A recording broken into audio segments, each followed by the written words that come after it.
Muito bom dia, amados. Aqui estamos nós, mais uma vez com a nossa hora silenciosa. Hoje estamos em Atos, capítulo 8, desde o versículo 26 até o versículo 40. Na verdade, estamos a olhar para a história de um evangelista.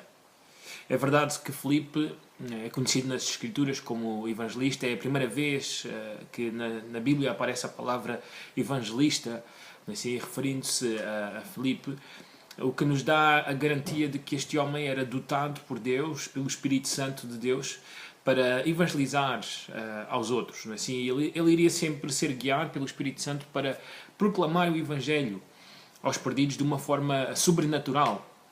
Agora, nós entendemos também, pelas Escrituras, que todos nós somos evangelistas. Não necessitamos propriamente do dom de evangelista para pregarmos o Evangelho aos outros. Aliás, quando nós olhamos para o início do capítulo 8 e vemos a dispersão da Igreja, nós nos apercebemos que a Igreja, mesmo em tempos difíceis, todos, diz a Escritura, todos pregavam a palavra, todos anunciavam a Jesus Cristo aos perdidos, aos gentios, aos samaritanos. E é exatamente desta forma que vamos olhar para esta passagem, não é? Vamos colocar-nos nos sapatos de Filipe e perceber que coisas são necessárias entendermos para pregarmos o Evangelho aos outros.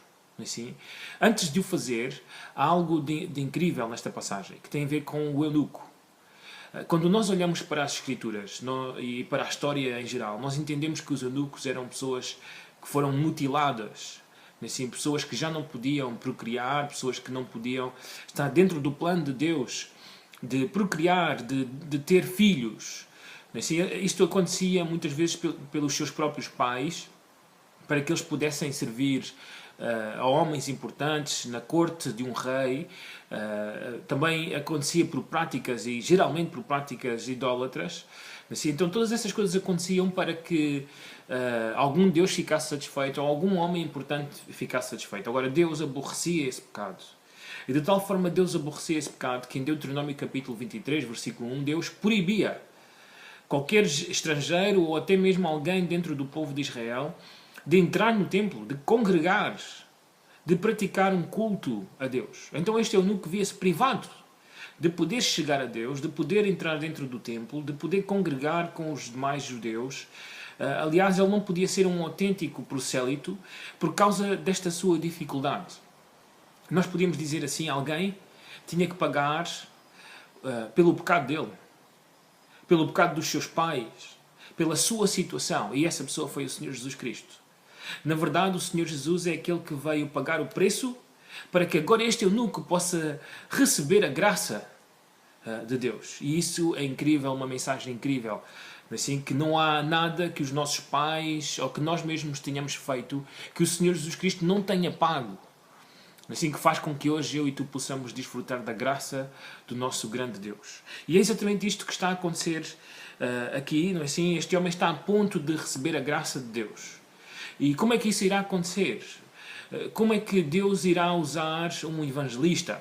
Então a primeira coisa que nós vamos entender na passagem de hoje é que há aspectos necessários na pregação do Evangelho. A primeira é entender que Deus usa a Igreja. Irmãos, Deus escolheu a Igreja para proclamar a sabedoria, os mistérios, as riquezas de Jesus Cristo. Assim, nós somos os agentes de Deus para pregar, anunciar o Evangelho. Irmãos, não esperemos que um anjo do céu venha e anuncie o Evangelho aos perdidos. Irmãos, não esperemos que Deus abra o rio Tejo, ainda que Deus pode fazê-lo, mas não esperemos que isso aconteça para que os perdidos sejam salvos. Deus quer usar a sua Igreja.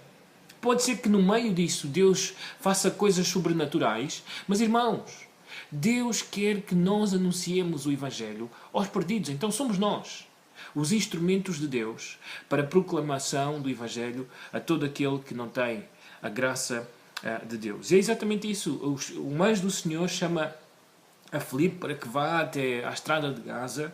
Assim, o Espírito Santo guia Filipe para que fale a esta caravana que está prestes a aproximar-se dele.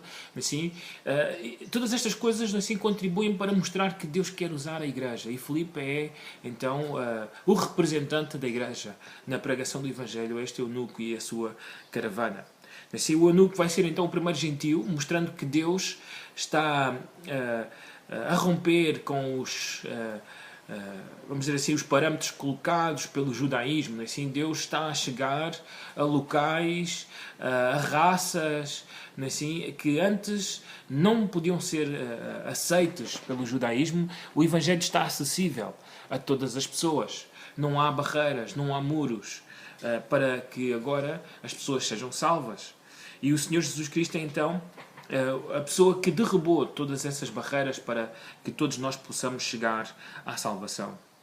E então o segundo grande agente, vamos dizer assim, o segundo grande instrumento de Deus para a salvação dos perdidos. Já vimos, o primeiro é a igreja é o instrumento.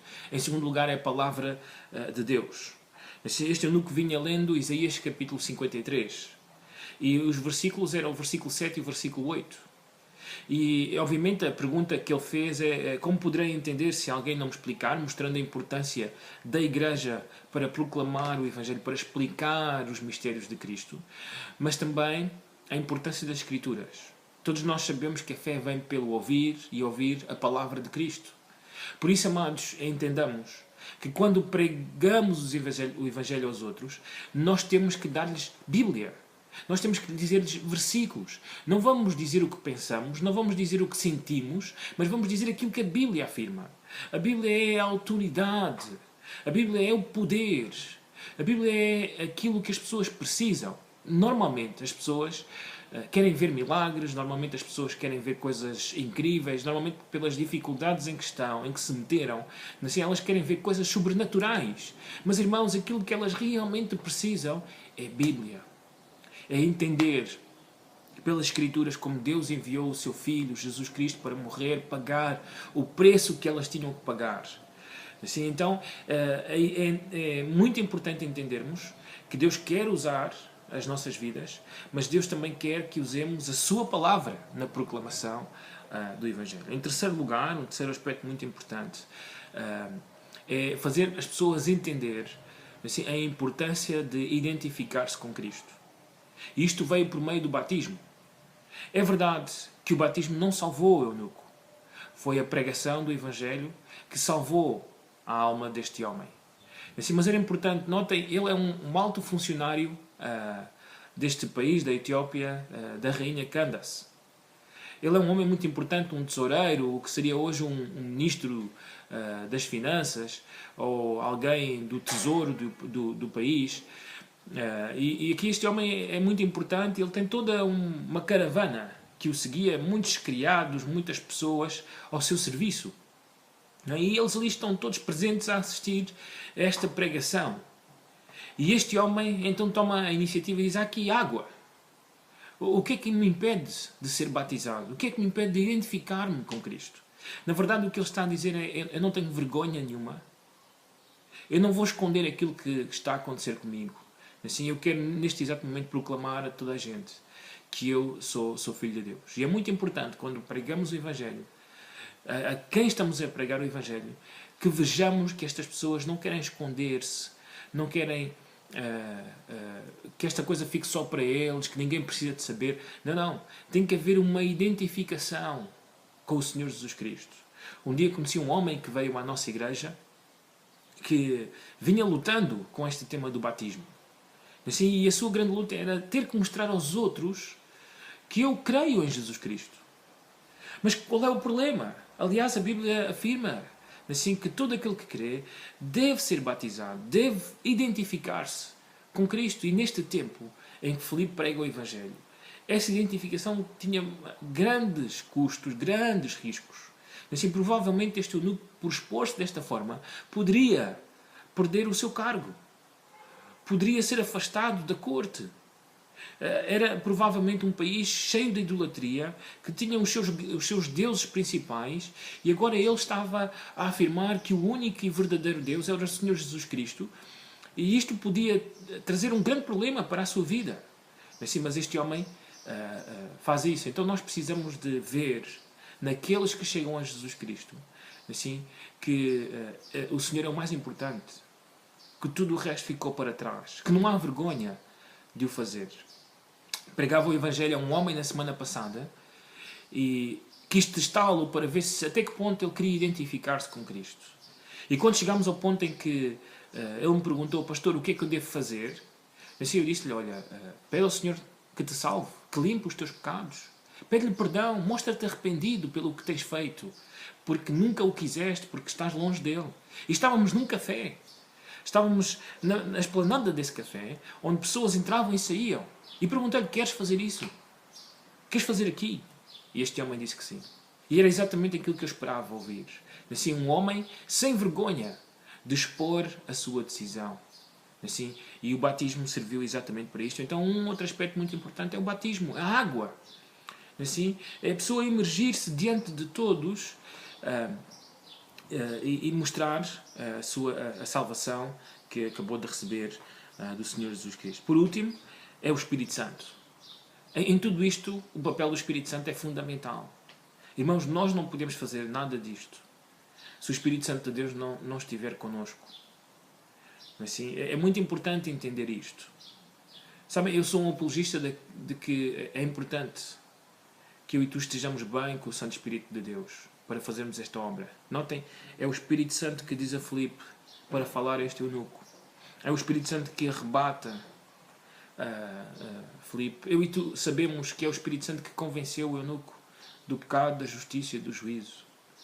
Eu e tu sabemos que foi o Espírito Santo que regenerou a vida deste homem.